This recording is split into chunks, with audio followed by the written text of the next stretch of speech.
Hey guys, this is Otto from Growth and Mastery, and today I want to talk about how long should you wait to date again after a breakup. These three things that I'm going to share with you really helped me in my life after my breakup. Actually, I had a long relationship um, that I had struggled with a lot, and when I broke up, I really fell apart emotionally, and I had to figure out what to do. So these three things really helped me out, and I think they can help you out after a breakup, before you start dating again or before you start a long-term relationship.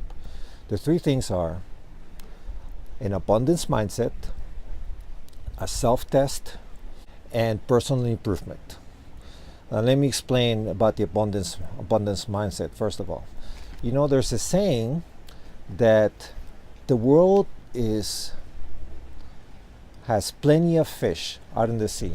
And you know what that means? It means that there's plenty of people out there, and when we break up, we tend to have this idea that, you know what, they were the one for me. We don't tend to get married and thinking that we're going to break up someday or that we're going to divorce someday. We know that we're not. We think they're the one. And I think there's a fallacy of people that once they break up, thinking about their past relationships, saying, well, we had all these things in common. We had all these things that these likes and dislikes that we had. There must be nobody else out there in the world.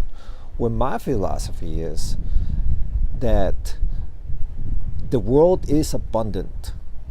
God provides abundance for everything, for money, for jobs, for relationships and love. We just need to have our hearts open to it and ready to receive it. So there's really thousands of people out there that qualify to be our soulmates, not just the one person. And we should think about that. We just have to open our minds to meet different people. There's a good friend of mine that told me that you need to kiss a lot of frogs when you date to find your prince. And it's so true.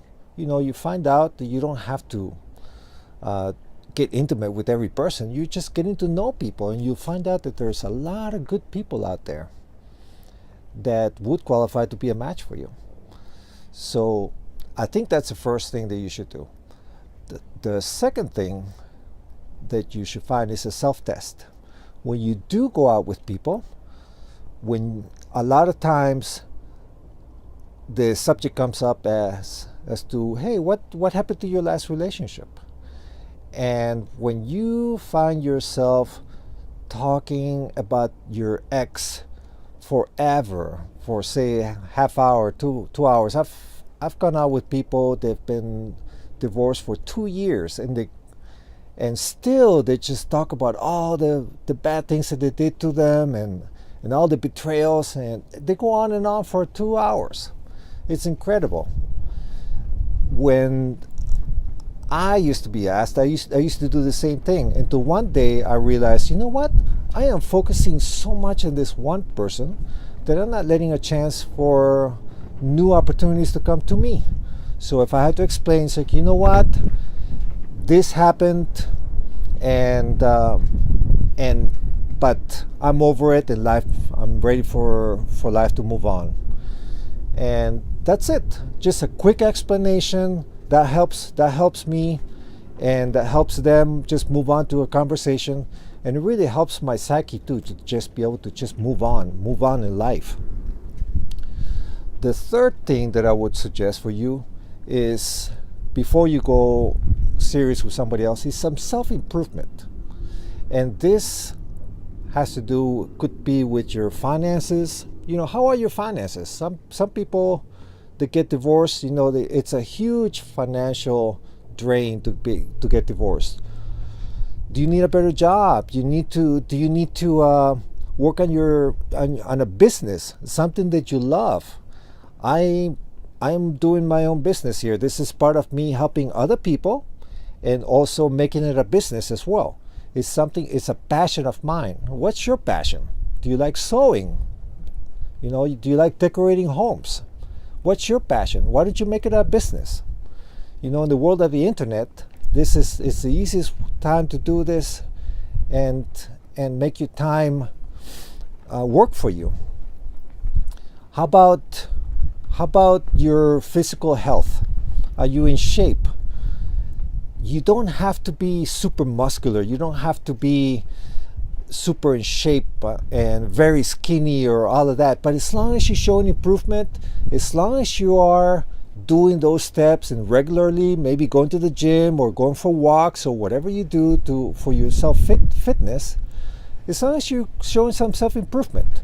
I'm working on my business. I don't have any profits yet, but as long as I'm showing the work and I'm continuing to do that, other people appreciate that.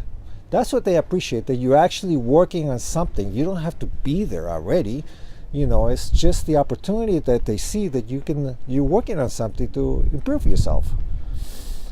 That's what I'm talking about. Friendships, that's another one. When I broke up, I had no friends because I gave all myself to the other person. And the other person had a lot of friends in the area. I wasn't from the area, and I found myself lonely because all of mutual friends were her friends. So I found myself joining clubs and joining a different gym where I could meet different people, or at least be around people. And lo and behold, I made a lot of good friends, just like that. But I had to open myself up finally. So friendships is another self-improvement thing that you could do. So that's it, guys. The 3 things that could help you out. It's abundance mindset,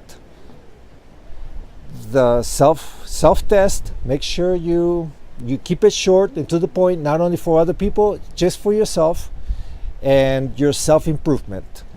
Be self-aware of what is it that you need with your fitness, with your money, or anything else that you might have. Do some self-improvement. Thank you guys for watching. I hope you like this. Please give it a like, and I want to see your comments if possible. See what you think. Would you add something else to this? Let me know in the comments below. Thank you so much, and I always want you to grow and master your life.